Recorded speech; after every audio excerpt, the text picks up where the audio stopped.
నాకు ఇంగ్లీష్ చిన్న చిన్న పదాలు వచ్చు. ఎవరైనా ఏదైనా క్వశ్చన్ చేసినప్పుడు నేను వాళ్ళతో డైరెక్ట్ గా మాట్లాడడానికి కొంచెం తడబడుతున్నాను. రైట్? సో ఇక్కడ నేను ఇవ్వాల్సినటువంటి ఆన్సర్ ఏంటంటే, ఇక్కడ మీరే స్టేట్ చేస్తున్నారు మీకు కొన్ని పదాలు వచ్చు అని. అవునా? సో పదాలు వచ్చు అన్నప్పుడు మీకు బ్యారియర్ ఎక్కడ? మీ మైండ్ లో పదాలు ఉన్నాయి, మీ మనసులో పదాలు ఉన్నాయి. అవి మీకు బయటకు రావడానికల్లా మీరు యూజ్ చేస్తున్న మీడియం ఏంటంటే మీ మౌత్. మీ మౌత్ ఓపెన్ చేయాలి అంటే అది నా తరము కాదు, మీ ఎదుట ఉన్న వాళ్ళ తరము కాదు, కేవలం మీ వల్లే అవుతుంది. మీ కాన్ఫిడెన్స్ లెవెల్ ఇంప్రూవ్ చేసుకోవాలి అంటే మీరు నోరు విప్పి మాట్లాడాలి.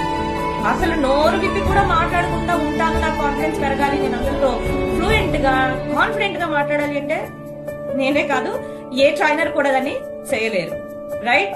ఏం చేసినా చేయకపోయినా రఫ్ గా అట్లీస్ట్ 10 to 20 minutes మీరు దాని మీద ఫోకస్ చేయాలి. 2 minutes అయినా పర్ డే మీరు గ్యాప్స్ పాసెస్ తీసుకోకుండా మాట్లాడేలాగా మిమ్మల్ని మీరు అలవాటు చేసుకుంటే